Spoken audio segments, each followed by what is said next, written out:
everybody. Welcome. How are you this morning? So, we're doing something a little special this morning. So, it would seem that Chantal and Salah are still in Thailand.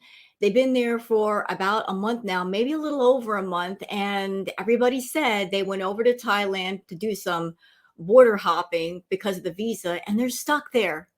And I kind of believe that because she's been complaining all the way around Thailand. Oh, the food isn't so great. The food in Thailand is not as good as the food in Kuwait. Like it's too expensive. She's complaining about the cost of cheese. She's complaining about the cost of cherries. She's complaining about everything. But yet she won't leave. She won't leave Thailand and just go home because she's waiting to get back into Kuwait. Just do the simple thing and go home, Chantal. But you're not doing that because you're determined to hang on to a man that doesn't want you. But how does that all play into this? Well, y'all, we should celebrate. Today should be a day of celebration because when you think about it, YouTube changing their policies, you know what that means? Do you know what that means for all of us? It means no more beezing. Nope. No more beezing at all. No more beezing. None. The beezing era is over. Beezing for her means misbehaving, getting on camera, getting high, getting drunk, eating copious amounts of food, and getting paid for it. The beezing era is over.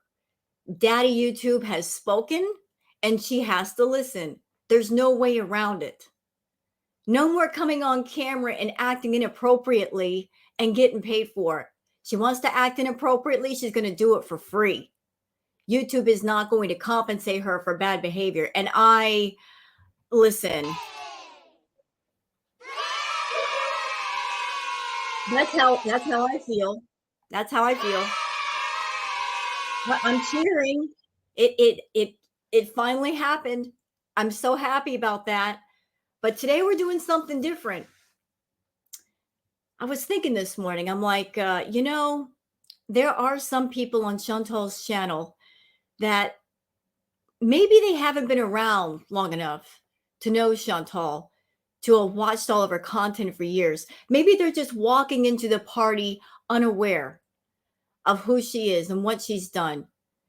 And maybe that's why when they're on her channel, they are thinking that all the reaction channels were a bunch of bullies, that the reaction channel audience, they're bullying her. They assume that it's all about her size. Wrong. Those of you just coming into the Chantal verse, you're brand new, you don't know who this woman is. You don't know what she's done. And Chantal's not going to tell you. She's going to maybe drop little bits and pieces and allude to things, but she's gone out of her way to make sure that you don't find out her past, that you don't know how awful she is. She's not going to tell you. She's not going to show you, although there's proof all over YouTube, courtesy of the clip channels and the archive channels, of her bad behavior.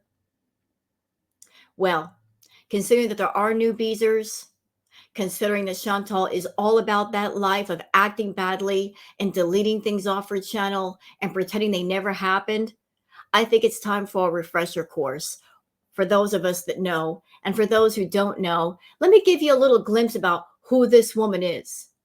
I think it's important because she's in Thailand right now. She might go back to Kuwait, but at some point, she's got to go home to Canada. She can't be in Kuwait forever. She just can't. She's not a resident there. She's on a visa, and she can only hop back and forth so many times. So eventually, she's got to leave Salah. She's got to go back to her home country or another country, but she cannot stay in Kuwait and continue this fallacy of being in a fake marriage. Eventually, something's got to give. So why am I showing these clips? Well, to show you who's coming back to Canada. I'm going to show you exactly who she was before she left and who she might be again once she returns home. And I say that because she is someone that she's got all kinds of issues and problems and addictions that she has left unchecked, that have never been treated, that she's never gotten therapy for. She doesn't have any coping mechanisms or coping skills. She doesn't know how to tell herself no or stay away from things. She runs to excess. She doesn't try to stay away. So those of you that are brand new to Chantal, you're going to get a glimpse about who she was right before she left. And best believe that when she comes back, whenever that is, you're going to see this person again. We're going to see it again. We're already familiar with it. Those of you not familiar with it, you're in for quite the shock. But let me just show you what you're in for. Because what I'm about to show you is the real one. This is the one hiding inside the fake one, the one who's cosplaying being a Muslim woman, because that's exactly what she's doing. She doesn't have the faith in her heart. She doesn't have it in her soul. She's just putting on the abaya, putting on the hijab, pretending to be a good girl when she's not. But don't take my word for it. If you're watching me and you don't like me, that's okay. You don't have to like me. You don't have to like me as a person or a reactor. I encourage you, whoever you might be, whether you're a Beezer or not, please do your own homework. Feel free to do your own research. You'll find out who she really is. You'll see all the clips on the archive channels, all the reaction channels, all this stuff that she dirty deleted off her channel in an effort to redo her image. And that way she can just spin whatever narrative she wants and you guys will believe her. But yeah, it's time, y'all. It's time to go back in time because she's in Thailand. She might be coming home to Canada. And I want to show everybody who does not know who she was right before she left. So all of these clips are courtesy of the channel Malarkey Meter. I'm going to leave links for all the videos in the video description. Y'all go check out Malarkey Meter. Give them a like. Give them a comment. Sub up to them. Great archive channel. Thank you for archiving all this stuff, Malarkey Meter. Really appreciate it because I just have reactions on my channel. I don't do the archiving. But where do we start first? And yes, I am doing different clips just so nobody can come back to me and say, Rose, all you did was pick one really bad video. That's unfair. So to make it fair, I'm doing several clips. And believe me, there's a lot more than what you're about to be shown today. Again, you don't like me as a reactor? That's fine. You don't have to. It's not about liking me. It's about showing those who don't know who she really is inside and who she might be outside when she comes home from Kuwait or Thailand. This is what's on the way back because she is an addict who has never sought true help or treatment for her addictions. If anything, she's just found ways to continue these addictions and these problems. She's not interested in healing. She's interested in hurting and profiting off of her hurts. So where do we start first? Okay, how about we start with this one? And I'm just picking random ones, okay? So this is the deleted live Foodie Beauty Archive hug box only. This was 11 months ago. Not even a year ago. This was Chantal a year ago. And remember, okay, she went from this behavior to like a year later, something completely different. She completely changed her tune within 1 year. Being completely feral to not feral. Someone this extreme, they can't change that quickly, that fast, that drastically. But let's watch the clip. Everyone stealing my and by the way, warning, bad language ahead, bad language. She's got a filthy mouth. I already know that. I'm not going to monetize this video just because of her filthy mouth, the F-bombs coming out of her lips. Nothing I can do. So if foul language offends you, so sorry. She's got a bad mouth. What can I say? But just warning you, If you don't like profanity, there's going to be a lot of it in this video. Fucking shit. Everyone trying to make lies out of nothing, because we're going to squash that tonight. We're going to fucking squash every fucking problem you have with me that's not true. So let's hear it. I want to fucking see a real fucking... Now, the react that the react that I did yesterday, the first one of the three, remember what I said about how there's really no difference between what Chantal is doing and somebody who is sitting in, say, a crack house doing illegal drugs that are consumed with their addiction, sitting in a crack house surrounded in filth, doing the drug of choice, literally consumed by it. The only difference between them and her is she's doing a legal substance versus somebody doing an illegal substance. But y'all can see right here, there's a reason why I'm showing you this. Look, surrounded in filth, surrounded. Look, boxes everywhere. Those of us that have been watching Chantal for a long time, we remember Box Mountain. It's been a while since we talked about it, but there was Box Mountain downstairs. There was another Box Mountain upstairs. Look behind her. Filth everywhere. There's boxes in her closet. There's boxes over here. There's trash all over the floor to the point where she can't even walk on the floor. Yeah, living in filth. Living in absolute filth.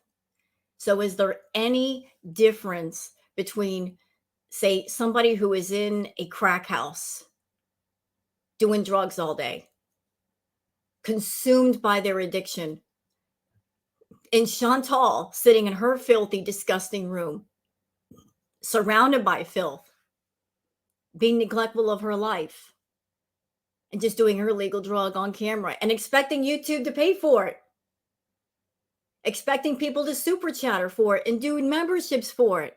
No. She wants to get compensated for acting like that, and mad because YouTube is finally saying, no, ma'am. You want to act like that? You do it on your own time for free. We are not going to compensate you for acting badly for the Beezing. Oh, no. No. But this was her. This was how she was living. And I know she likes to use the excuse and the reason of, well, I lived like that because I was depressed. I'm not a doctor. I'm not diagnosing Chantal with anything. But after watching hours and hours and hours of her live streams, and I was there during that time when she and Natter were seeing each other. And there's a reason why we reactors, we call that whole time period the Crackhead Olympics, because she and Natter would just go back to back, tag teaming each other, live streaming 6 to 10 hours a day, every day. And as a reactor, it took everything just to keep up with it all. Waking up in the morning and 8 o'clock in the morning, she's already done 2 live streams. Try to catch up with those. Here comes 3 more. Literally not done reacting until 2 in the morning. And that was every day. Looking at this every fucking day. Dealing with this nonsense every day. Dude, it was a lot. It was a lot. But this was the time period where she was making the most money. This right here. But she was out of control. But she tried to say, oh, I'm depressed. But watching her, it seemed like her depression was kind of selective. You know, like she would say she was depressed, but the moment that Natter called, she would be up and out of her bed, putting her makeup on, putting her on her negligee, putting on her clothes and out the door. The moment he called or wanted to see her, she would jump up with a quickness and be out of that house and disappear for a week. Yes, she would.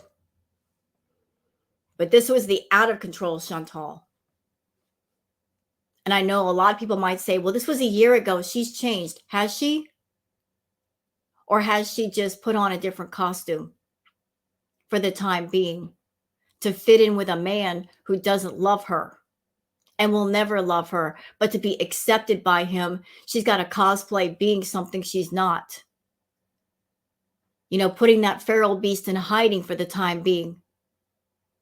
And if he drops her, if he says, we're done here, she'll take off that costume, and this is what you guys have to look forward to. It might be worse than before. Fan from that fucking bitch Filth. right now. Look at all the filth. For those who don't know, she and Pete lived together. He had his own room. This is her own room. Just two people living there. And that place was beyond nasty and filthy. It was gross. It was so gross. Moldy pots, several moldy pots, a fridge full of rotting food more than once, stank up her apartment, fruit flies, bugs, box mountains in every room, unchanged litter boxes for months. It would poop and pee on the floor because the poor babies couldn't, pee in their litter boxes. It was disgusting. Come in and explain how it's not bullying to do what she did. I'd like to know how it's not bullying, how it's only commentary to have a whole fucking channel about one person. I'd like to know how that makes any fucking sense. Really? You know what? I don't know exactly who she's talking about, but I'll take a wild guess. FFG. Raging about FFG. Here we are, a year later. Nothing has changed. She's still raging about FFG. Man, FFG. You didn't sign up for it, but you've had a year plus long residence in Chantal's head. Well done, ma'am. Well done. Really? And talking shit about my family. Yes, exactly.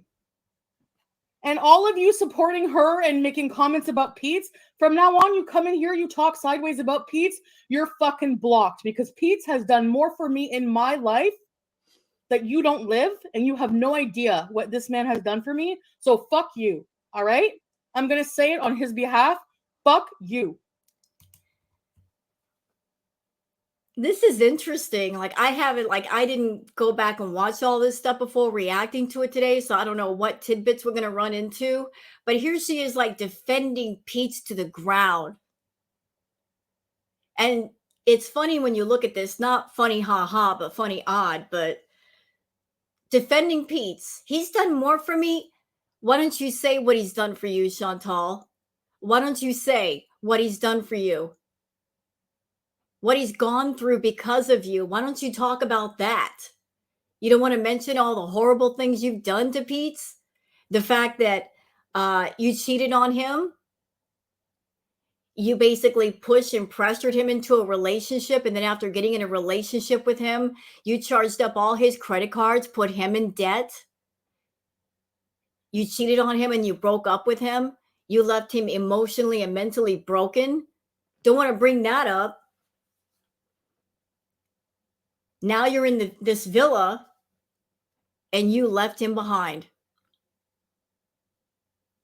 You don't want to mention the fact that you were in the villa and you caused a whole bunch of damage. The villa was in his name. So who has to deal with all that damage? Who has to deal with paying for all the damage? Not you, because your name wasn't on the lease. Bet you never settled that up, did you? He's done more for me and da-da-da-da-da. Yeah, he has. He did. And here is the sad thing. You big, stupid idiot. You're all around the place looking for love, right? You want love so badly. You had it in that house. Pete loves you. Even now he loves you. He's devoted to you. He is loyal to a fault. He accepts you the way that you are. And you had the cats. You had a house full of love, real love. You didn't value it, did you? No. You tossed it all away for fake love just because the fake love had a prettier face. You gave up the real for the fake. Are you any happier for that fake love? Are you more fulfilled? Are your problems better solved? No, absolutely not. I guess that proves a point, doesn't it? That if you're a person and you got issues on the inside, you got a lot of baggage, no matter where you go in the world, no matter how far you travel, the problems are going to go with you. Running from the problems is not going to escape the problems because wherever you go, there you are. So you ran to Kuwait. Now you've run to Thailand. Problems are still there. You can't run fast enough. You can't run far enough. They're following you because they're inside of you. But you're taking up for Pete's. At the same time, you destroyed Pete's. You ran to Kuwait and left that man with a whole ton of debt. That's so kind of you to do that to your friend and former fiance. All right? Yeah, that's going to stop. You're not going to come in here and bees and disrespect me and Pete's anymore. It's not going to happen. Like, seriously. I have an entire fun month planned, so there's no fair use. Look it right the fuck up right now. Ooh, she was mad here. Like, ooh, Chantal she's so mad. She's so mad because she hates the fact that YouTube says if you are a reactor or a clip channel or archive channel, as long as it's transformative, it's okay. YouTube is not her company. She doesn't own it. She doesn't run it. She can't tell Daddy YouTube what to do. Daddy YouTube tells her what to do. They make the rules. They're making the rules now. And they're shutting down this whole Beezing era. And I love it. I absolutely love it. It's about fucking time. Should have happened years ago, but I'm glad they finally gotten on the ball. And they're saying no more glorifying or monetizing harmful behaviors. It's about time you caught up with the times, YouTube. You should make it across the board, YouTube. Anything that has to do with harmful behavior to yourself or other people, demonetize that shit. Prank videos, no. Glorifying EDs, absolutely not. Somebody's getting hurt, don't pay for it. Don't encourage it. Shouldn't happen. But she's mad right here because the reaction channels, we follow the rules. We transform the content. We add the commentary. And she can't get rid of us. She's mad about that. She's so mad. Incredibly angry. And that's another thing. All of you that are Beezers coming over here to watch, understand the level of anger you're seeing here. This is her. She's an angry person. She has said herself she's got an anger problem. She's never gone to treatment for that. She's never sought therapy for that. Never gone to anger management classes. This is what's inside of her that desperately wants to come out and is not coming out right now because she's forced to behave. But it's in there. It's definitely in there. She loves to go off on people. She loves to be angry. That's when she feels the most alive, is when she's angry. And certainly you might have seen clues that she's an angry person, her getting on her community post and raging about FFG or whoever. She'll make 3 or 4 posts all in a row and then turn around and delete them so she doesn't get in trouble. She doesn't get reported. Surely you've seen glimpses of that anger.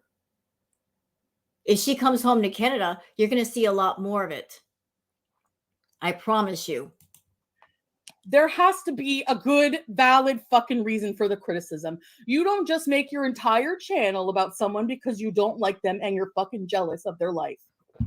Because you are, bitch. You inserted yourself. Jealous. Oh my God. Here we go. Who lied to her? we're all jealous of Chantal. We're all jealous, y'all. We're jealous. Yeah, I'm so jealous. You're right, Chantal. Oh God. I mean, I look, it's time for some truth. I am jealous of Foodie Beauty.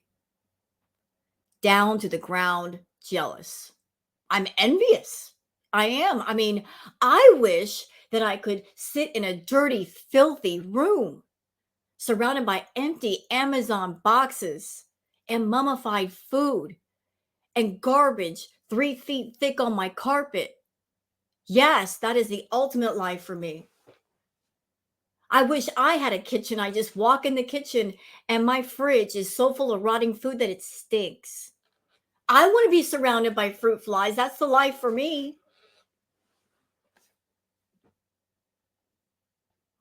Why can't I have that life? Y'all know I'm being sarcastic, right?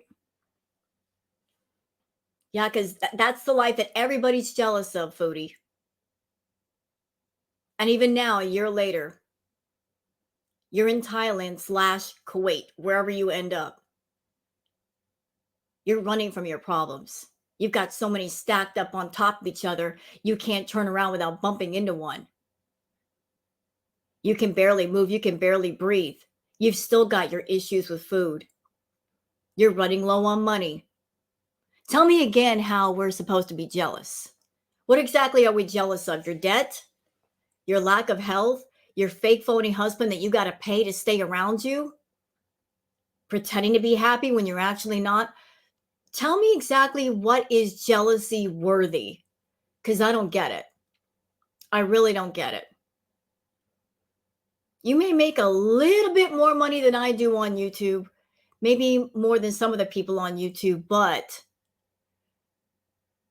not for long, because YouTube is saying no more beezing. I love that. I love that for you, and I love that especially for us. In our fucking relationship, and you lied to your audience, who are a bunch of dumb sheep. I don't know how they fucking believe a word you say, because no, you want to know where the defamation comes in? Saying I went to fucking Montreal for drugs. Do you know how many fucking people turned against me? And I can prove every fucking lie she told about me. And you know what? I can disprove everything you're saying right now. Yes, I can, because, hey, Beezers, something you should know. So when Chantal was with Natter, she did a live stream where she self-confessed. She did. She immediately deleted this live stream, but I'm sure somebody out there has it. I can't exactly find it right now, but there is footage of her getting on camera and telling everybody that she had a powder habit, that she spent $4,000 on powder. There's also live streams where Natter talks about how she was buying party favors from him, that she spent $300 on mushrooms. Yep. So she was getting the party favor hookup from him. Hence the reason why he was so happy to have her as a friend. She's sitting there paying his way and buying party favors on top of that, and paying for his groceries, and paying for the phone bill, and paying for the internet, and buying him clothes, and paying for trips. Y'all notice something in common with her doing that and what's going on with Salah? Isn't it funny? She paid Natter's complete way. She's doing the same thing with Salah. Some things never change, do they? You know?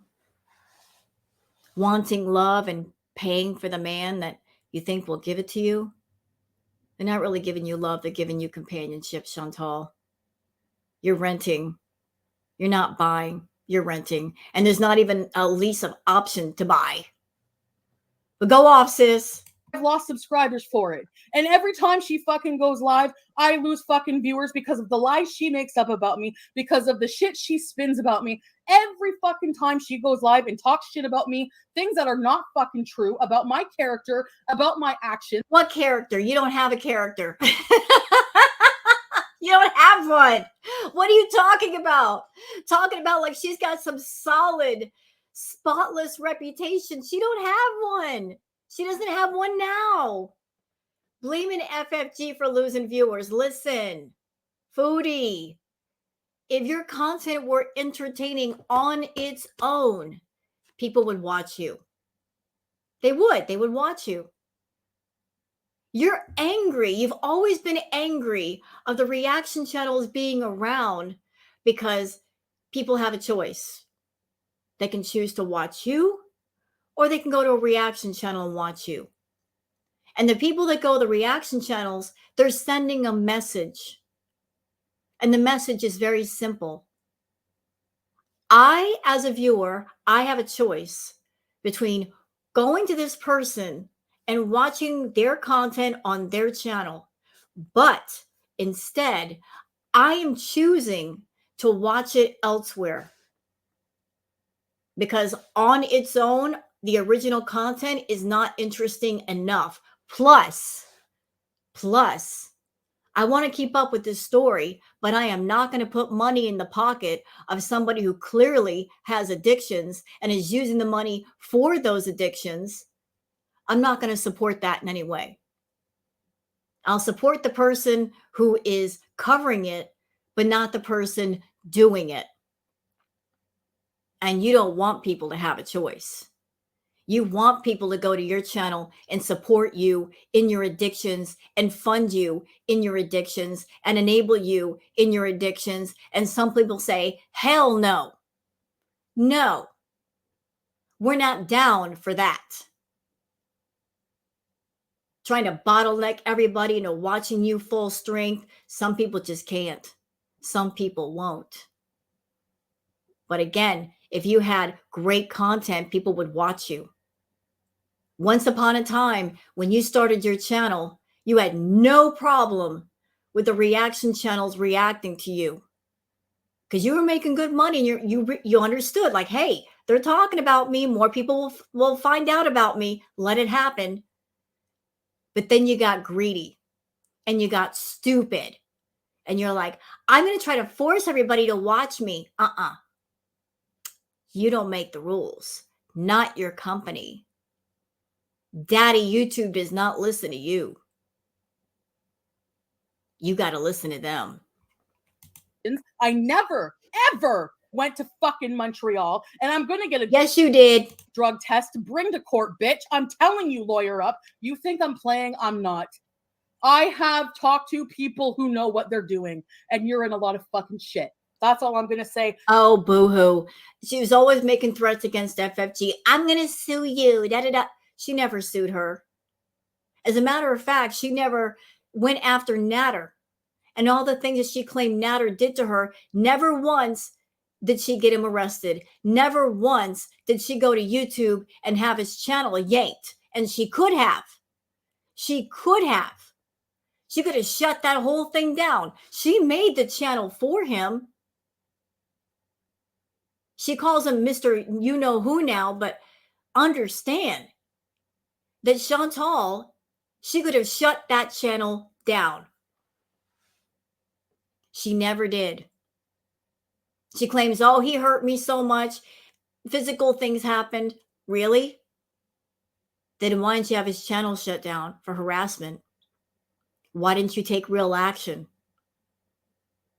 She created the channel for him. She goes after other people, reports other people. Why not go after him? Want to know why? My feeling is because they're still good. She's still talking to him. And there's a part of her that wants to be back with him. And she's just waiting. She's waiting to be back with Natter. If you got two people that have gone after each other publicly, viciously, just aiming their claws and fangs at each other, and yet neither one of them will cross that line, you have to wonder why. Chantal is very quick to go after other channels, and none of them have done any of the things that she said Natter has done to her. None of us have done the things that she claims Natter did to her. So why isn't she going for him first? Because they're still in communication. That's why, in my opinion. And it might take a while, but I'm here. If I have to start dieting and exercising and eating 1,200 fucking calories a day, bitch, just to take you down and save money. She's acting like 1,200 calories is starving. That's almost a normal intake for me, and I'm 5'4".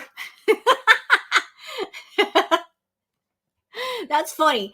If I have to eat 1,200 calories a day, what's wrong with that? That's a normal daily intake for somebody who's 5 feet tall. And I fucking will. I fucking will. Watch. Do it. Yeah, you Watch. do it, girl. Watch. You think you know me. You think you know me. No.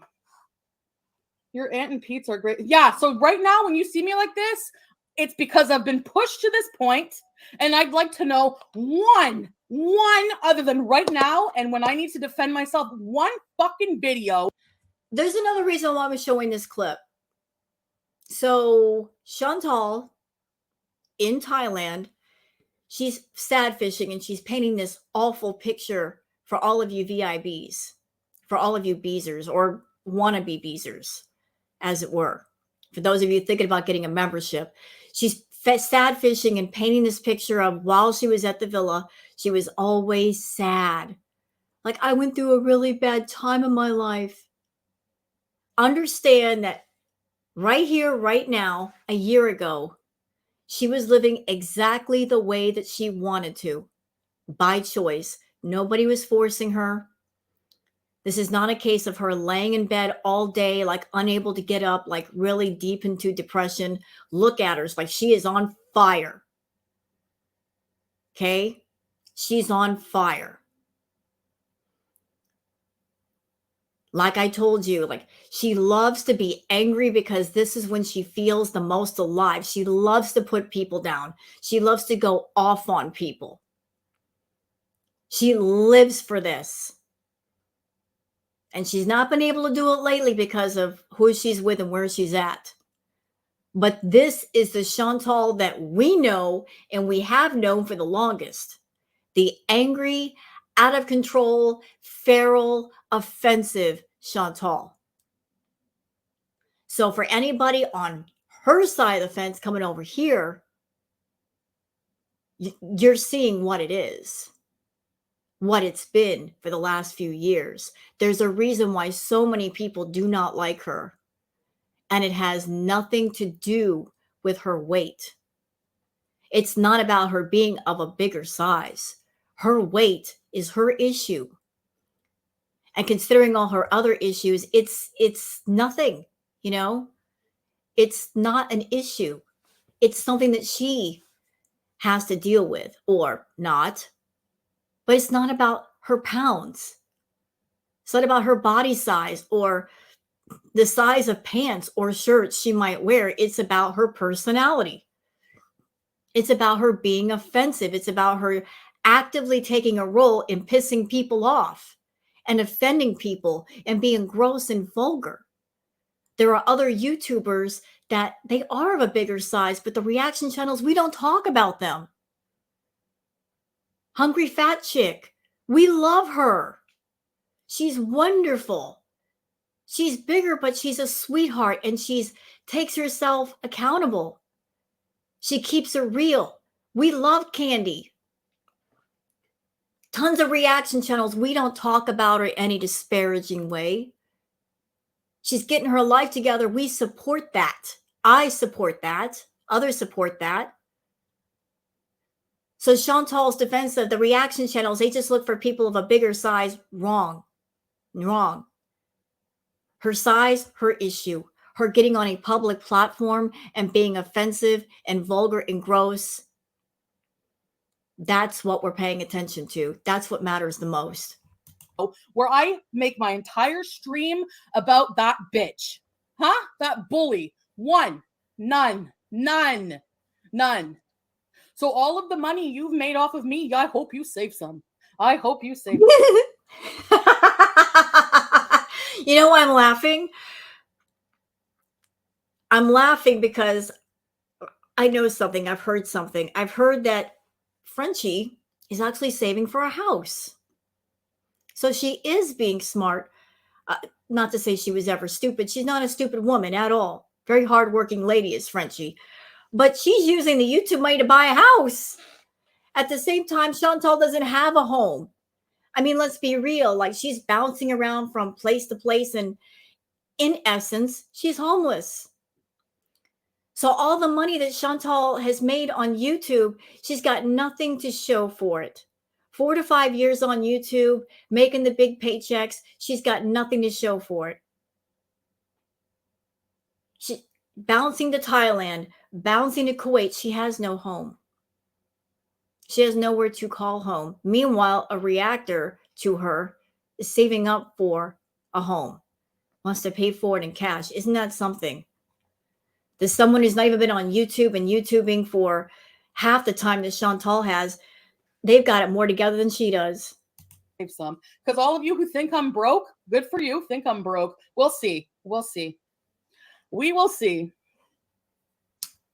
I get pissed when I try to beeze and do my shit, and people fucking try to fucking fuck with me for no reason.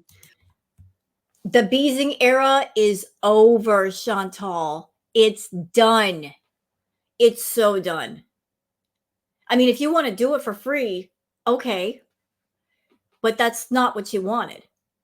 You want to be able to get on YouTube, act inappropriately, get high, indulge in food, and get paid for it. And look for people to back it up, to enable it. Building a toxic system for your benefit.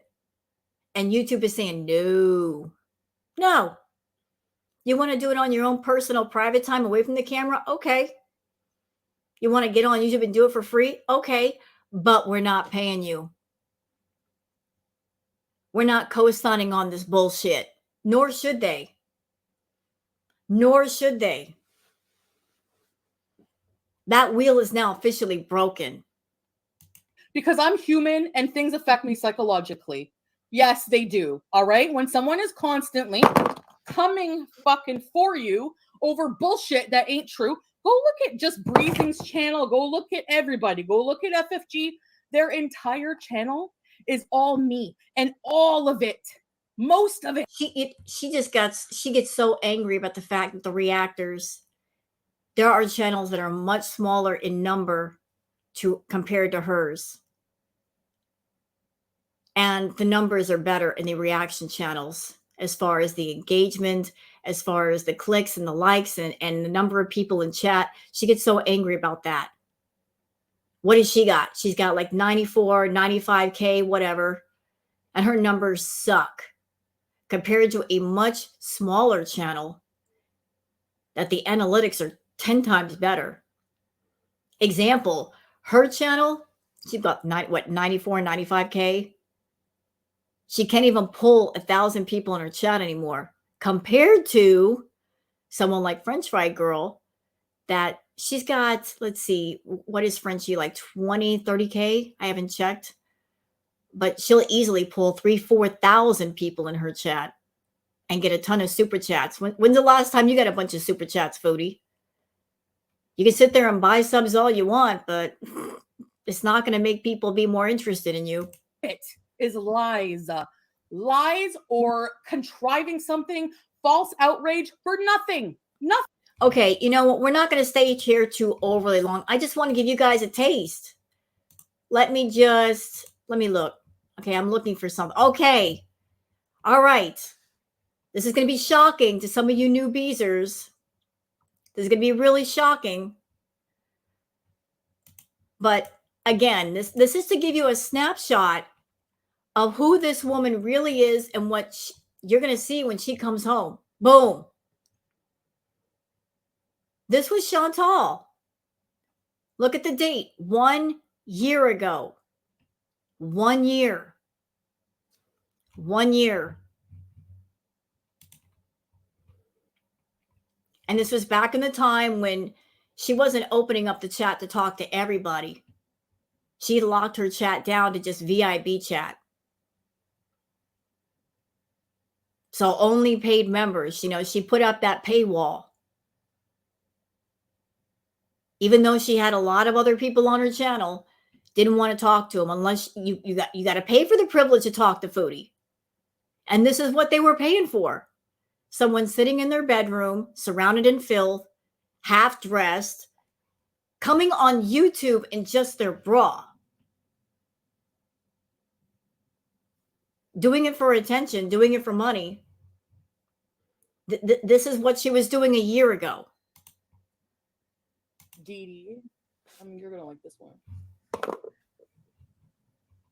I'm so fucking, these people make me insane. With your lying. This, I know, he's denying we had sex. Anyone believe that? Anyone believe that? The only thing I like about you at all right now was the sex. And you're going to say that we didn't have sex? Like, wow. Yeah, okay.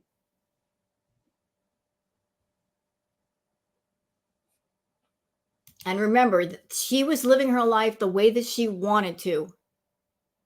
She was living with Pete, but Pete wasn't forcing her to do anything, wasn't pressuring her to do anything. She had full control over herself.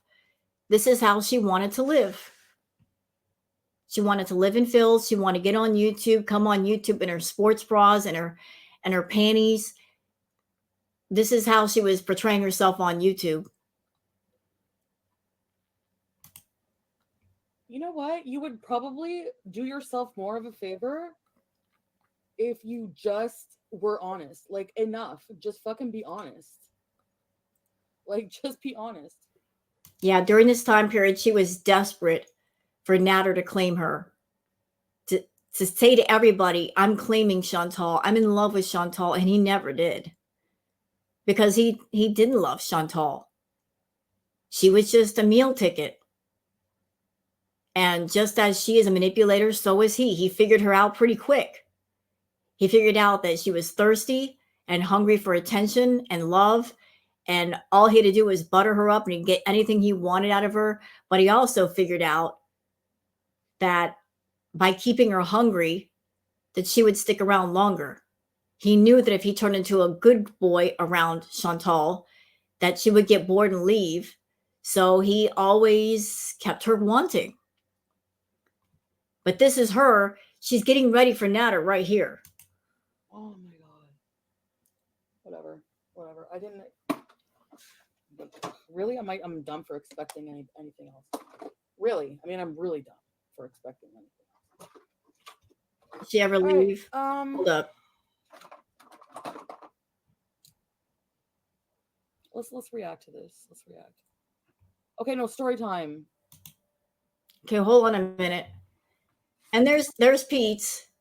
There's Pete. Left all that love behind, Chantal. Getting dressed on camera. Nice.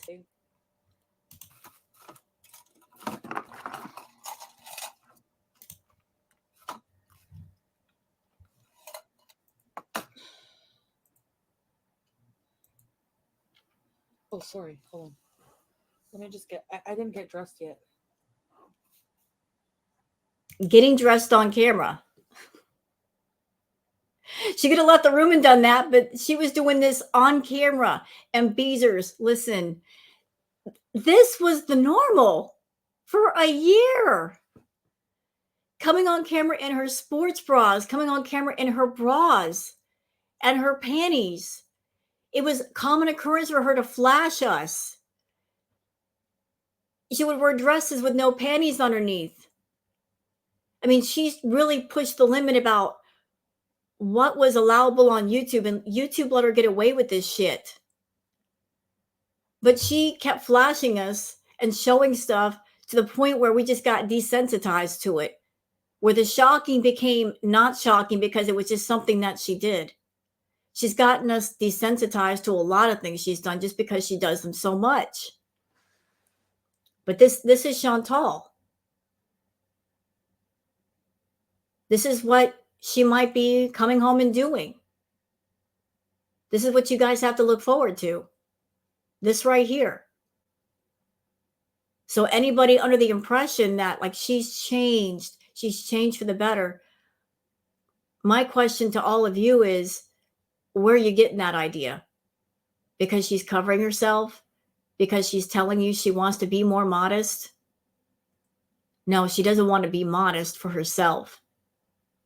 She's doing it because of where she is and who she's with.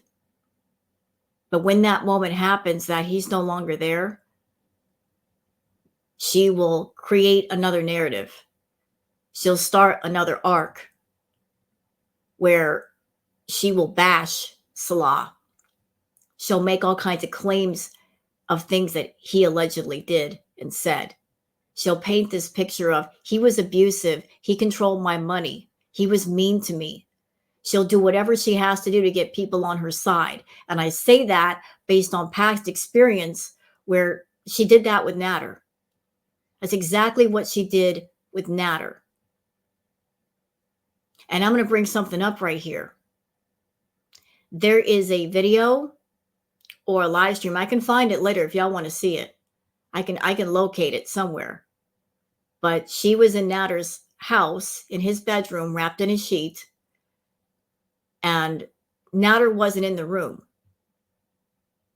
And somebody asked her the question, have you ever thought about Natter dumping you and leaving you for another woman?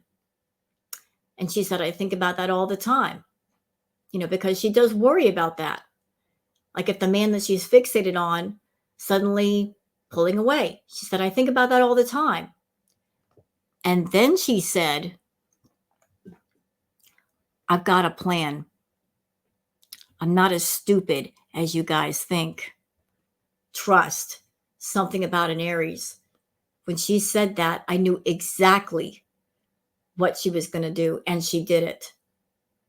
I knew the moment she said that she was going to be vindictive and wrathful and use the fact that he had a criminal past against him.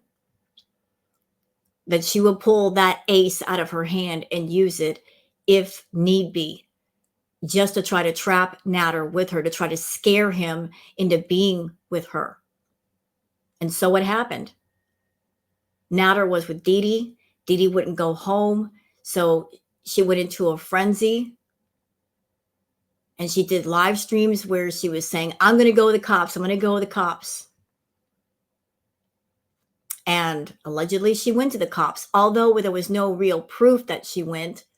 She drove somewhere. She got out of her car. She parked it. She got out of the car. She disappeared for a little while. And then she came back.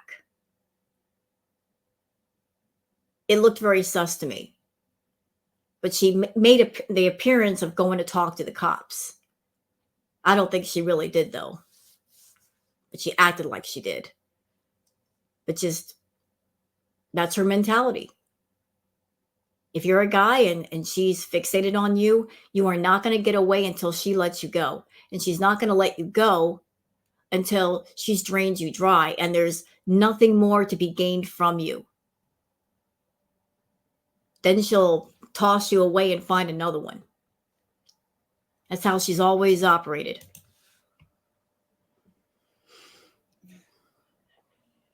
Wait, guys. Ooh. Okay, actually, hold on.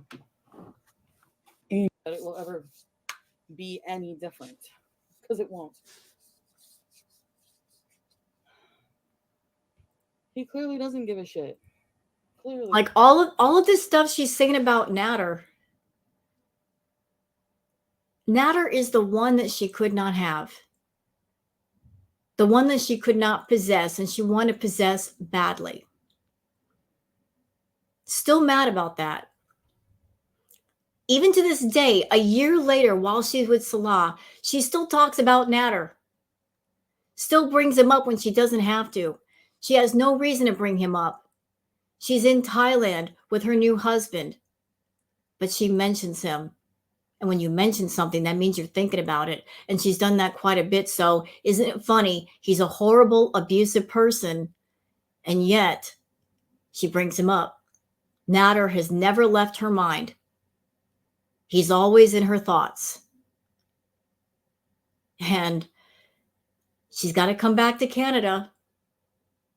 She doesn't have any friends. Her family, they're really not close with her. Who do you think she's going to turn to and talk to when she gets back? Natter. So that matters too, doesn't it? There might be a chance that Natter might come into the picture. Can y'all give me just a moment? I have to go and get something.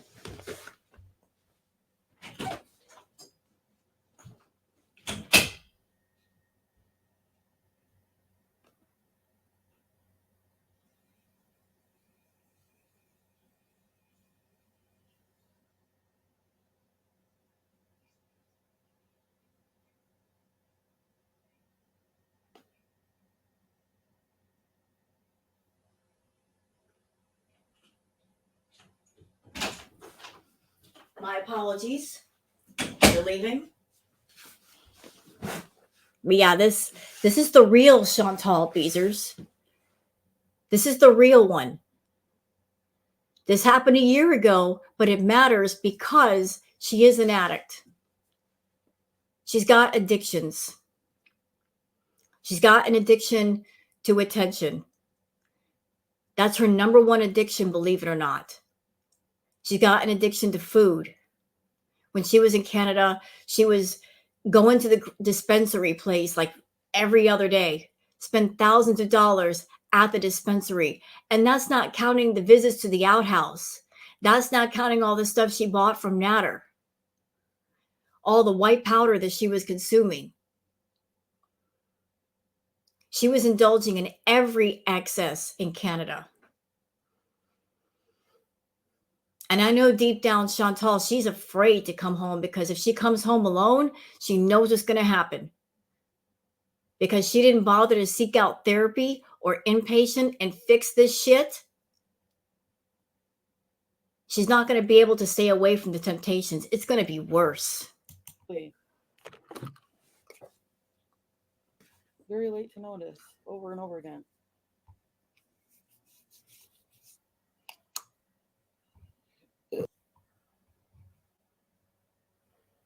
And like, oh, I wonder if he'll let me go live at his house. Actually, I'm gonna go pick up some booze and get shit faced and have the Corona sunrises at this guy's house. She was going to Natter's place. Because sometimes she would do that too. She would create a diversion. You know, look over here, don't look over there. So she would talk about being with other guys, but the only guy was Natter, ever. You are sick in the head. Yeah, I am. Thanks to you.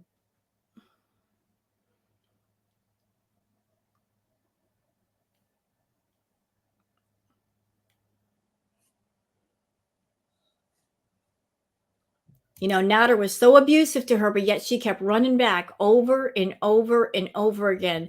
Even after the allegations that she made against him, even after going to the cops, she was still going to his house, still sneaking out to see him in hotel and motel rooms and lying about it and getting caught over and over and over again and getting called out for it over and over and over again.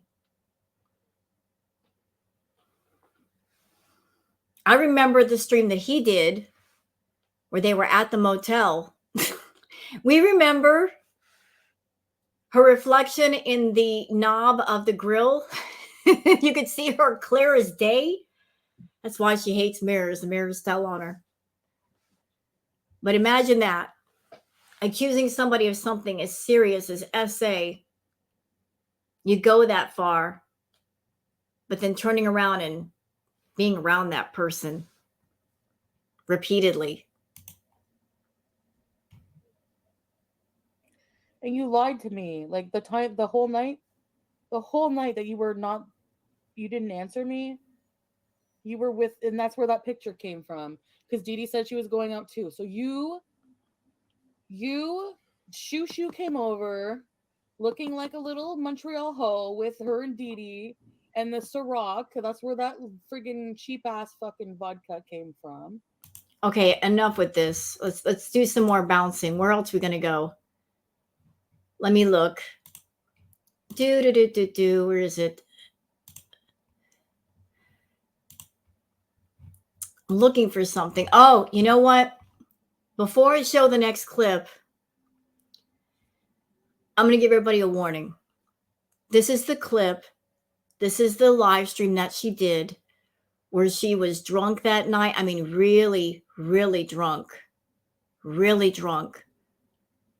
This is the infamous Pumped Up Kicks live stream. This was after the unfortunate tragedy of the school shooting. And Chantal was really, really out of pocket. She was doing the finger guns. She was just being offensive in that regard.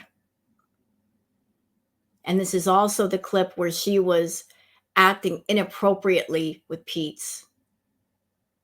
And how can I say this nicely? Because there's really no nice way to say this. She was pushing herself upon him, and it was very uncomfortable to watch. So just a bit of warning. She was really, really inappropriate this night. I'm showing it though because those of you that are Beezers, that she's not going to tell you about this. She's not going to show it to you. It's not on her channel. She got rid of it. She's trying to rewrite her image and create a new narrative. But the thing is, we know her. We have known about her. We've been watching her for years. This is the Chantal that we know. And even watching her in Thailand and Kuwait, she has not changed. She may have changed her clothes, but the person inside is still the same. She has not changed herself. She has not improved herself. She's just toning everything down. You know, she turned the volume all the way down, but it can easily go all the way back up again. But I gotta, there's music playing. We'll just, nope. You know what? Let's turn off the sound. I don't want to hear that song. But this is Chantal. Look, doing this on YouTube, and she monetized this stream. She is gone. And I'll tell you guys right now, when I watch this stream, I got scared for a few minutes because there was that moment where she looked scared. She had this look in her eye like she didn't know where she was, like she lost control of her body. And I'm like, are we watching her have a heart attack on stream? Like, what's going on here? Is she all right? Because she honestly looked like, where am I? She lost control of her body. I'm like, what is going on? And then she ran in the bathroom and got sick.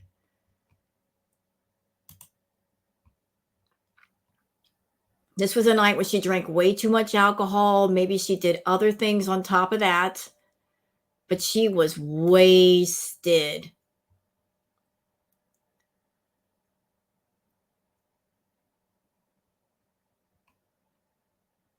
Okay, we're not even turning on the volume for this.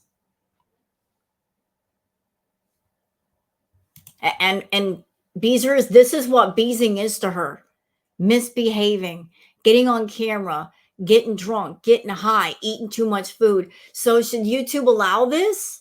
Should they monetize this shit? Clearly, you can see she's abusing the whole YouTube system. Sometimes in a person, they can't control themselves. They need other people to step in and help and aid in the control. Because they're not going to control anything. You give them room, they're going to be out of control. And certainly that is true for her. YouTube said, here's your channel. Make content. This is her idea of entertaining content. This is her idea of entertainment. Nobody should see this shit ever. This is not okay. Look, she's practically cross-eyed because she's so wasted. Okay, this watching this, that's when I'm like, is she all right? Like, she is seriously gone. It's disturbing. Looks like she's... Now, I know that Beezers are going to say, well, she's not this way anymore. No, she's not this way for the moment. The only thing stopping her is who she's with and where she's at.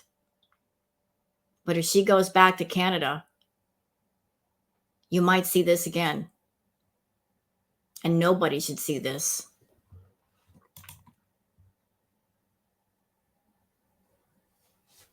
Nobody should see this, Chantal. This should not be on YouTube, period.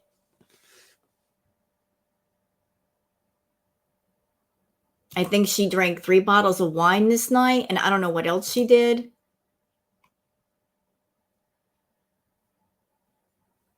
Like, really, this is her. This is Chantal out of control. Take a look at your queen, Beezers. She used to be an impatient for all of her issues, but left alone in an environment where there is no control, she loses control. This is what it is.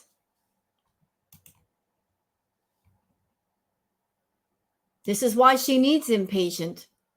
She can't control herself. You leave her alone and she, with no restrictions, no discipline, this is what happens. Yep, and she's about to get sick. And look at the way she is on YouTube. Like, look at the way she's dressed. Who comes on YouTube dressed in a negligee? Chantal. But while she's out of the room, look at that room. Filthy. Her whole house was like that, just filthy. And that's what the cats were living in.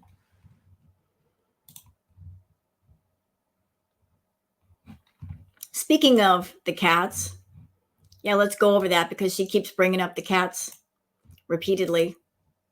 Let's go back in time for a minute. Let's watch that. Hope you're okay. I know you're missing the cats. Thank you. I still have BBJ here. She's supposed to be like picked up later today. So I don't know. But yeah, I'm going to see what the new owner wants to do because I wanted to bring her to, like, whenever I was in Kuwait, I had Pete's on video like show me her BBJ's nails, and they looked like decent, like they were getting along, but like decent enough. We now know that was a fucking lie. Pete's even said that he never talked to Chantal while she was in Kuwait. Never, not once. And I believe that. I believe she never talked to Pete's. She wasn't calling home and saying, give me some BBJ updates. She didn't care that much. But she's over here straight ass lying, saying that BBJ's nails are just a little bit long. Oh, really? Oh, fucking really? Because French Fry Girl and her family got BBJ that day or the next day, took her to the vet, 5 ingrown nails. So how does a little bit of the nail being long translate into 5 ingrown nails, Chantal? Would you like to explain that? A little bit of growth is not the same thing as the nails being so long they grow into the foot pads. And let me tell you something, Big Mama. I'm a cat mama. You see that baby back there? That's mine. That's my girl. And don't give me the shit of, well, she needed her nails clipped. You can do it at home with a pair of regular nail clippers if you have to. I clip her nails. I'll lay her on the bed and clip her nails. Takes only just like 2 minutes. You couldn't be bothered. All the time that you spent at home stuffing your face, you couldn't clip her fucking nails. Or you couldn't take her to a groomer's for $10 and fix the nail problem. So don't sit there and lie. A little bit of nail growth. My ass. They were ingrown, bitch. Yeah, I'm rehoming BBJ today. So then, so because like elderly cats, they don't really play as much and they don't scratch. Like BBJ never scratches anything. Like Sam would scratch all the furniture. Meet at vet's office. Well, the thing is like they wanted to. Oh, Beezers. Anybody coming over here? For those of you that don't know the lore, that you've not been around long enough, just some stuff you might like to know, stuff you might be interested in. So, when Chantal and Pete moved in together, she had her two cats, BBJ and Sam. He had his cat, Timbit. Now, poor Timbit unfortunately had feline leukemia, which can be contagious to other cats. Chantal likes to say she's a cat mama, that she loves animals. She could have gotten her cats vaccinated so that Timbit could have wandered the rest of the house. She never did. Timbit stayed in Pete's bedroom 24/7. She never came out. Again, there were 2 bedrooms in that house. If Chantal really cared about Timbit, had been a real animal person, understanding that Timbit couldn't come out of that room because she's not been vaccinated or treated, she could have said to Pete, look, your cat's going to be staying in the room all the time. Take the room with the balcony. That way, at least you can go out on the balcony and get some fresh air and sunshine. She didn't do that either.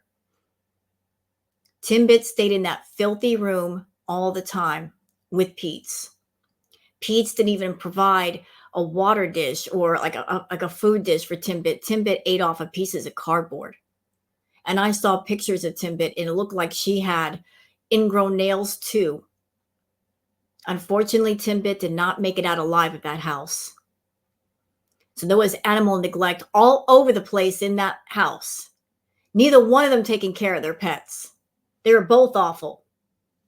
Both of them. Take her to their own vet. Like they said, I didn't have to take her, but then I checked. Like I wanted to check her nails tonight to see if I could try to clip them myself, but she usually freaks out, and it like makes me nervous. I'm afraid to hurt her. So her nails have actually grown like they're like bad again. 5 ingrown nails. Nails so overgrown they were embedded in her foot pads. Once it reaches that point, you got to take them to a vet. There's no getting around it. They need medical care. Just clipping the nails is not going to get it done. That's how bad it got. And that wasn't the first time. BBJ had ingrown nails a year before. And not only that, but there is a stream that Chantal did with Roman, where because she was with Roman and Roman likes animals, they were in the car. BBJ finally got taken to a vet. And there's a recorded phone call with the vet saying that BBJ needed to come back for oral issues. And we now know that was because she had bad teeth. So the vet let her know she needed to be taken back to have that treated. Chantal never did. So she let that poor baby run around with all kinds of issues, never treated him. And it wasn't because she didn't have enough money. And it wasn't because she didn't have enough time. It wasn't because she didn't have enough resources. A lot of things could have been taken care of with a mobile vet and a mobile groomers. People were sending her money to make the vet visits free, but she took the money and pocketed it. Yeah, Beezers, this is who you're supporting. This animal neglecting, abusing fool. That's right. That's right. This is who she is. She's over there in Thailand and Kuwait trying to redo her image, whitewash her image, put a coat of paint on it, and say, I love animals, because she couldn't be bothered to take care of her own animals, even with people begging her and paying her to take proper care of them. Could not be fucking bothered. So I have to like. So I messaged. I'm like, do you want me to? Like, I have an appointment at 2:30, so I can just bring her to the vet today. Yeah, and another thing. Do you know why FFG and her family said don't take her to the vet? Chantal will do it? Because Chantal kept talking about giving BBJ a dirt nap. She would make morbid jokes about unaliving BBJ, having her put to sleep. To make sure that didn't happen, they said, don't worry, we'll take care of the vet. Didn't want to give her the opportunity to take her to the vet and make that happen. Thank God. And just get her nails clipped if they want, or I don't know what they're going to. By the way, all of you logical people, all of you intelligent, reasonable people, just think about what she's saying here for a minute. The logics of it all, the lie of it all. Think about this. So the day that she is going to rehome BBJ, she's talking about, I'm going to take BBJ to the vet and have her nails clipped or whatever on the same day that I'm going to rehome her. Does that sound logical to anybody? Because when you go to a vet, you don't know how much time you're going to spend there. So rehome day on the same day as a vet visit. The same day. Even though when she got home from Kuwait, she had over 3 weeks to take BBJ to the vet. Over 3 weeks. 3 weeks that poor baby sat there in pain and suffering. She didn't do shit. Didn't do nothing. 3 weeks, Chantal. 3. Could have done something in those 3 weeks, but no. You're going to wait till the very last second to do something and make yourself seem like a good fucking person? Nothing can save you. Nothing. I'm going to say, like, because I have an appointment at 2:30, but they're like, cancel the vet. But I didn't cancel it yet, so if I have to bring her, I will. And then if not, then... If I have to bring her, I will. If I have to bring her, I will. If you care about your pet, Chantal, it's not a matter of have to. It's a matter of want to. If you love your pet, you want to make sure they're healthy. You want to make sure they're happy. You don't want to see them in pain. That's the problem with you. You only do things when you have to, not because, hey, I should do this out of human kindness, decency. It's the right thing to do. It's always a have to. Unless it's pertaining to you, then it's a want to. I want Burger King. I'm going to get it because I want to. Anything else in life that's not me, it's a have to. Your husband holds her? Pete's tried to hold her, and she like flips out and like kind of squirms, but she... Well, gee, I wonder why she flipped out with Pete. Could it be because he was being mean to her? He's not nice to her? He like makes these horrible noises, and it makes me nervous, and I don't want to effing hurt her. I saw your CP, really happy you found someone. Just let her take her and do her thing. Yeah. So here she is. She's owned BBJ for years. Years. And listen, I wasn't expecting her to get on camera and like cry her eyes out. But I don't see any true sadness here. I see someone who's stone cold, does not care, indifferent. I mean, even just to think about if something happened to Booger, if I was separated from Booger, that would tear me up inside. Like I wouldn't be able, like, no. That would emotionally fuck me up. But here she is. She's owned BBJ for years, and Sam, and she's about to not see them ever again. Where is the true sadness? There's none. In the days that followed of her first rehoming Sam and then BBJ, like she was actually relieved. She was so relieved to not have them around anymore. There was no outburst of tears, nothing. Stone cold. So that's that.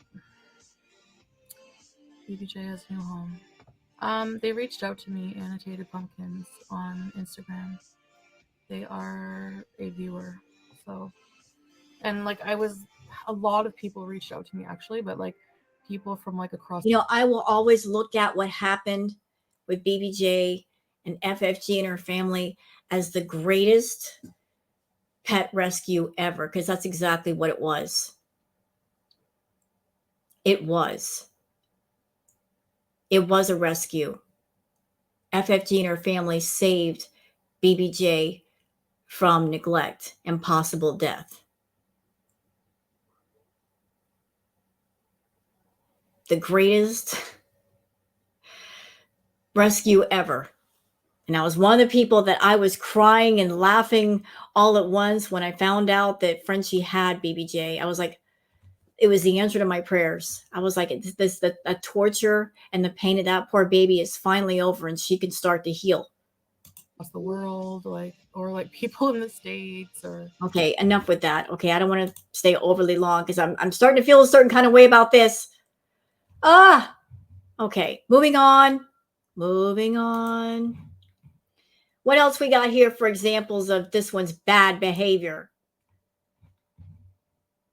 Here, let me just show you it's something else. Is this it? It is. Again, here she is at the villa, high as a kite. I know, but it's a tiny candle. It should be, but I'll pay for that, I guess. I don't know. Karina Kaboom abducted by aliens? I don't know. Oh fuck! What did we order? Holy shit! I gotta go through. Oh, I wanted a huge Diet Coke because Diet Coke from McDonald's slaps. Okay, Beezers. Okay. She's a food addict. She said so. She binges. She said that too. Are you understanding now why she should not be monetized for that? Because when you monetize somebody with an addiction and they get the feeling and the vibe that I can be an addict in front of people and get paid for it, that's just going to encourage them to do it. They're never going to get the urge to stop. They're never going to stop. Here she is a year ago, back at the villa, buying that McDonald's. It's enough to make kings and happy. Look at her. She's like, I'm getting my food fix and I'm making money and I'm getting the attention fix all at the same time. I'm happy. Vagabonds. And living in filth. I don't know the word. More garbage. I just finished cleaning my room. You call that cleaning? Like this was her happy place. Literally, they're like, remember, like she's living exactly the way she wants to. Everybody is the architect of their own design, okay? Your world is how you make it. It's how you design it to be. So everything that is her and everything around her is something that she wanted and she placed beside her. So this is her happy place, sitting in her room, eating, binging, surrounding herself in garbage, acting inappropriately, coming on camera half dressed, cursing, being a nasty person. Her happy place. And this happened a year ago, but it matters now because she's got to come home. More than likely, Salah will not be with her. So if left alone, this might happen again. And stop and think about it, Beezers. Maybe the reason why she's with Salah is because she knows she has no self-control. She's trying to use Salah as a form of control. She needs someone to keep control of her because she's out of control within herself. And that's just wrong to do. To be so out of control that it makes you toxically codependent. That somebody has to be around all the time to make sure that you don't lose it. At one point, do you take accountability and say, I'm going to get control of this thing? I got to take control for me. I can't always depend on somebody to be there to be my control. I've got to do it. I've got to. It's not fair to lean so heavily upon someone and put out this vibe of, if you're not around, I'm going to just go nuts. Basically holding somebody hostage to where they can't be free to live their own life. You know, you're sucking the life force out of somebody so that you can always have a companion. That's what she's doing with Salah. I need you here. You can't go anywhere. You can't talk to anybody because I'm so out of control that I need someone always watching me. That is someone that needs inpatient. If it's that bad, they need inpatient.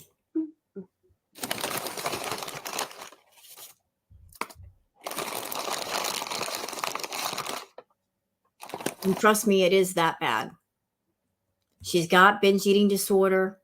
She's gotten on camera and said that she is an emotional eater. I believe that. She has food aggression. She's got a lot of issues. Treatment is the only thing to fix any of this. I'll be honest, Can You Feel the Love Tonight was probably one of my least favorite Lion King songs. Yeah, I didn't like it either. Oh.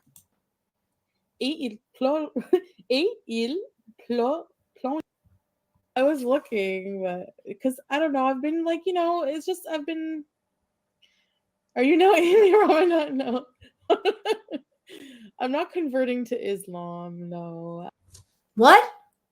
I'm not converting, she said. Well, you changed your tune, didn't you? She lied. That's not in the plans. But there's some things about the culture that are ingrained within him that I respect. Listen, the whole thing of her taking the Shahada, being a Muslim, it had nothing to do with, it was something that she wanted to do. It was all about, I just want to be accepted by Salah. I'll do what I need to do to be accepted, to dwell in his space, to walk around him, walk with him.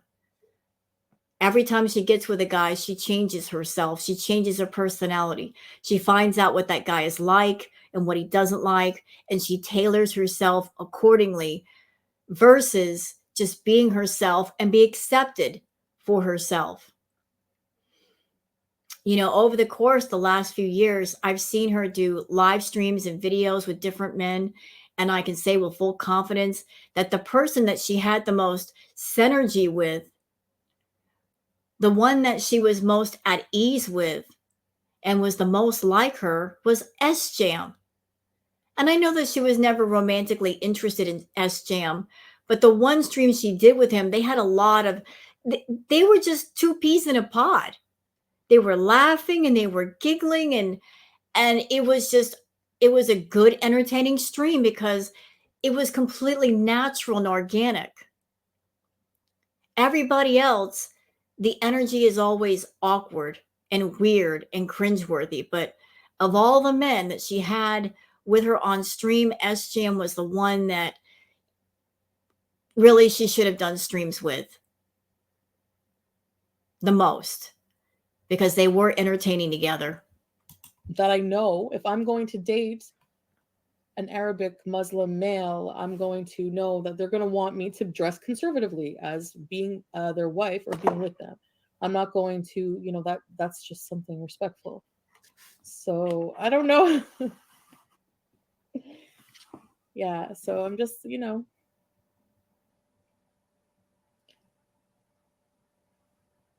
No, not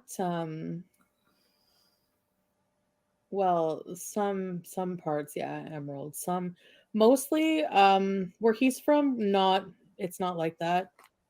You know, it's so funny that she was so worried about being a Muslim woman for Salah, but it just seems like her and Salah, both of them, they're both very non-rigid about the way they behave and what they show on camera. She's come on camera cursing and committing gluttony, which is haram. She's come on camera smoking cigarettes. So if he cared about the Muslim faith, if he is indeed a Muslim, it's not in a very rigid sense, because they both just kind of make up their own rules as they go. He went to the temples in shorts that were way too short, showing his legs, which is a big no-no. So it's like it just feels like what they're doing, they're both doing it for show. He's actually living in Kuwait. So it's actually a lot more liberal than, but it's still, it's still Islamic country. Yeah. But I talked about those concerns because my concerns with that. But that's there's parts that, I don't know. So anyways.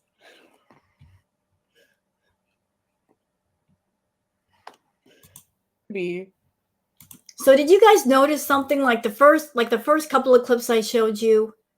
Before Salah came into the picture, she was coming on camera in her bra and panties, showing us all the skin. But then once that Salah came into the picture, she changed herself. It wasn't a question of she woke up and said, "Hey, God, what's wrong with me? I'm coming on camera on YouTube and I'm showing too much of myself. What is wrong with me?" No, she tailored herself to Salah. It's all about pleasing a man and being accepted by a man.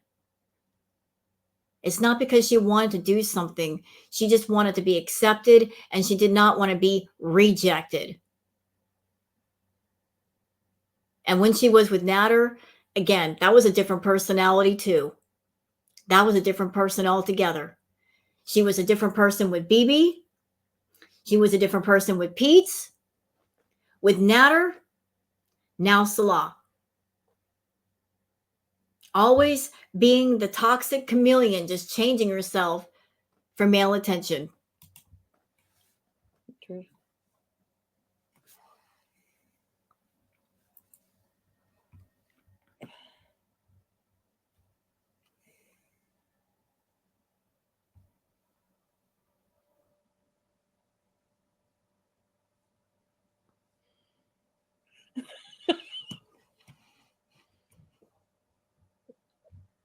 So she started talking to Salah, and in 2 days he proposes to her. Everybody was telling her, "You're stupid, Chantal. What's the matter with you?" And she don't want to hear it. She did not want to hear common sense. All she knew was, here's this younger, attractive man looking at her, and she's going to do what she has to do to keep him looking at her. But the only thing is, he wasn't looking at her. He was looking at her bank account. And he's still looking at her bank account because it's been a year. What is Salah going on for himself? Nothing. He's depending on her.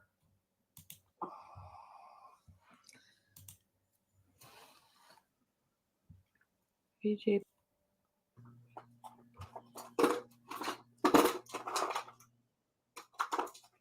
I'm really pissed off right now.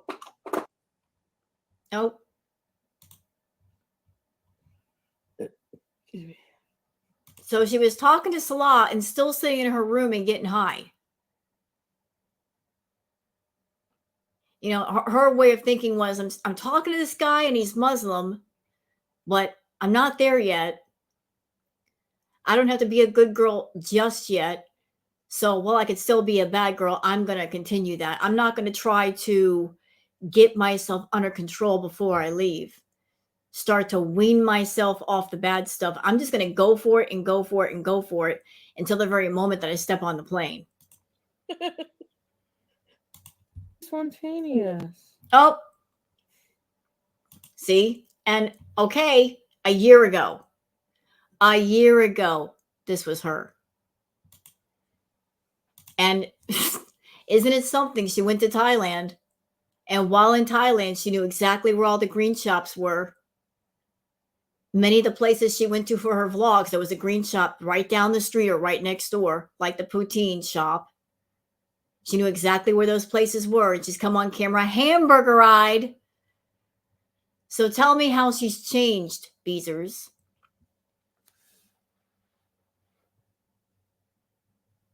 Somebody being dry and away from something, it doesn't make them be in recovery. Being in recovery means you're in recovery. And you have the coping skills and the coping mechanisms to stay away from it, no matter where you are, no matter what's going on. Being dry means you have no access to it. You can't get to it. So she's been dry for the longest. And she and Salah went to Thailand. And there were green shops there. Had she been in recovery, she could have stayed away from them. That's true recovery. But she's been dry. And the first moment she gets where she's got access to something, what did she do? She went straight forward. She comes on camera now, hamburger ride. Which tells me that she's doing something she ain't supposed to do. She can't blame that on medications because she has said she doesn't have any active prescriptions. So what else could it be? You don't have any active scripts, can't get to anything through a doctor. What are you doing? You going down to those green shops, Chantal, making little purchases, smoking a little bit before you get on camera. You self-confess that you smoke cigarettes off camera. What else you smoking? Huh? So if you're giving into one temptation, that means you're giving into all your temptations. You're not staying away from nothing.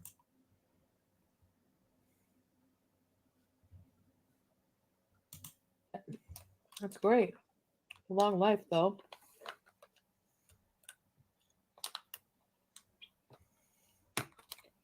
I know my ears are not visible from the front. That's why I go from the side.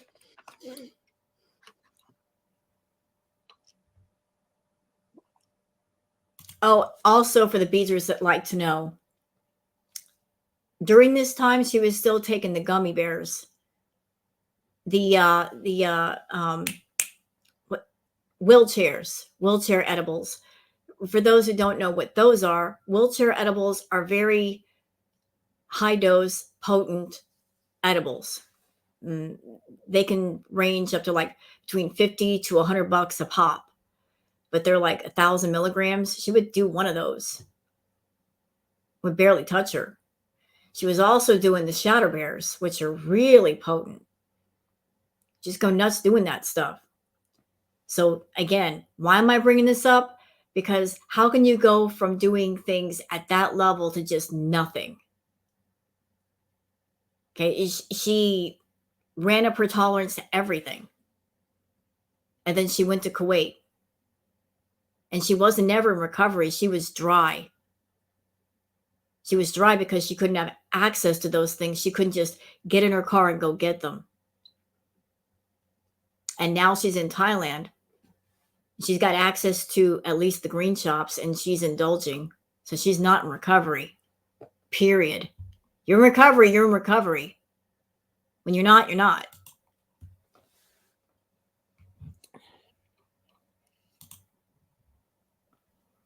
Here she is in her filthy bedroom. What else we got here? Got anything else? I'm looking. Oh, shoot. Did I get this one already? Did I show this? I'll show this anyway, just in case. Oh, oops.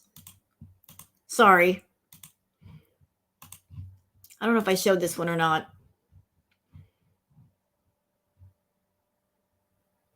This is her final YouTube stream. What? Let's see. Action llama. I love my tattoo. I should get another one, huh? Like here. Ready, set, bees. Hi, Easy Beezy cover. Shit. Sam, why are you being a chubby-goose and pooping again? Your shits are like 5 inches long. What? And then you can't even reach to lick your chubby-goose asshole. God, he's gross. So some people are getting it, some people are not. I'm so terrified to take a step back.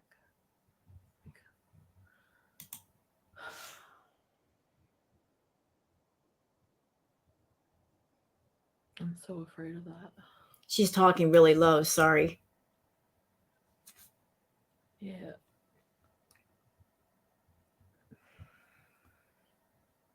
Like this was crack Olympics.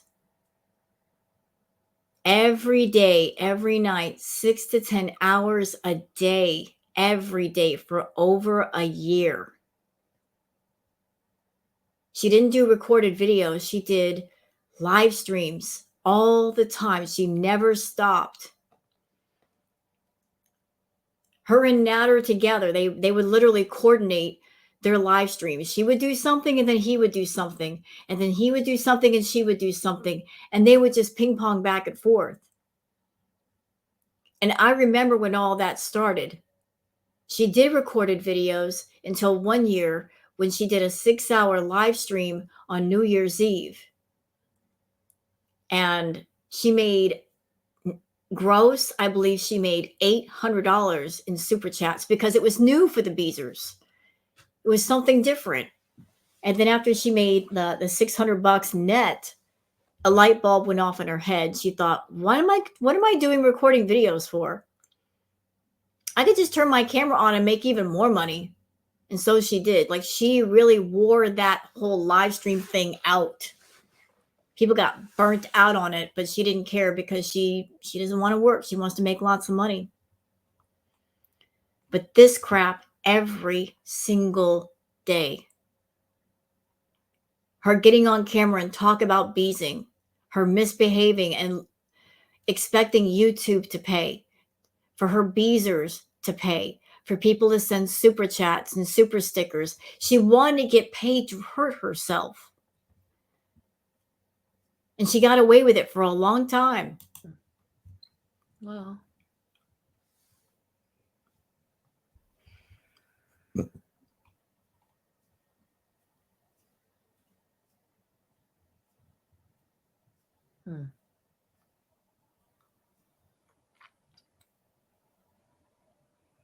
having a mental breakdown is such a weird feeling. When I was in New York, And for the record, hey, Beezers, I'm not even showing you the worst of the worst. There's lots more. So what exactly is the worst of the worst? Because she's been really offensive in so many different ways. What do I consider the worst of the worst? Some of the worst of the worst. What I consider to be the worst of the worst is when things really got dark and she got on camera and she started to scare everyone and get everyone concerned for her welfare. Talking about DV. She would get on camera and talk about it in detail. Everybody was concerned. And I confess that even for half a minute, I believed her. And considering how I've gone through that, I was hoping she'd be all right. But she had me believing her BS for a while. Because that's a horrible situation to be in. But she would come online and talk about it in detail for hours. Her Beezers were concerned. Everybody was concerned. She wanted it that way. She wanted everybody concerned for her and watching her and paying attention to her. And that's exactly why she said the things that she said. But she would do that for hours, weeks, days, months, triggering people everywhere. People in her chat, people in the reaction channel chats. Like, it just snowballed. That was one of the darker periods.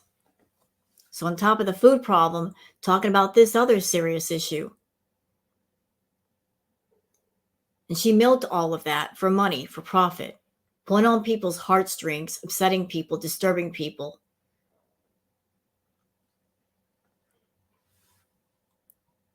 And she's not even a true victim. She isn't. She lied. definitely had one of those. It was bad. It was weird. Yeah. You're gonna make you happy one day. Thanks, Care. Dark Desert Highway. Being emotional makes you slur your speech and ramble incoherently. What? What's the Dawn dance? Oh my god. RuPaul's Drag Race. Thanks, Austin. Like a more of a getting off of THC. I don't know. I don't know. I'm not like too concerned right now, anyways. Yeah, you can see in this live stream, she's high. She's so high. Hamburger eye gone. You guys do the person also. And this is what happens when you take somebody who they have access to things they really shouldn't be doing. They have full access, and there's nothing stopping them. They indulge. This is why she needs coping mechanism, coping skills. She needs a sense of control she doesn't have, to the point where she's using Salah as a form of control. But he can't be there all the time. She's got to take control. No, no. Hi, Monica. You need to go to mental. Like, I'm showing all of this stuff to you guys for a reason. To give you guys an idea of who she really is, what she really does. Why it's a good idea that YouTube is putting the kibosh on the Beezing. Because Beezing, it's not good for her. It's not good for anybody else. Nobody should be encouraged to bees. It's not cute. Misbehaving a cutesy name does not make it better. It doesn't make it more acceptable. It doesn't make it right. If misbehaving means you're doing drugs on camera, you are overindulging in food, and you've got binge eating disorder, nobody should be doing that shit. Hurting yourself and harming yourself in any way, not cute, not acceptable, not something that YouTube should be paying for. Nobody should be watching that. This is not something that is good entertainment. This is something that should not be encouraged. Nobody should get the vibe of, I want a big channel on YouTube, so I should do this too. Nobody should walk away after watching Chantal thinking that. It's not good for her. It's not good for you either. And she's upset because YouTube will not allow her to do this.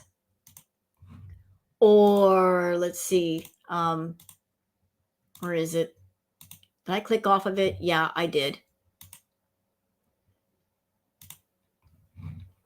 YouTube's not going to let you do that, Chantal, or this either.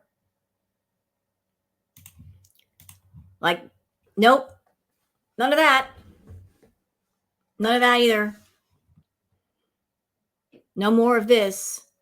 We won't have to see this crap ever again. You being drunk on camera, doing the finger guns, being offensive. Those days are over. The Beezer era is over. No more fucking beezing. No more getting on camera and hurting yourself with food or drugs or any other thing. It's done. It's a done deal. Accept it. Move the fuck on. Self-harm content? No, ma'am. No one needs to see that.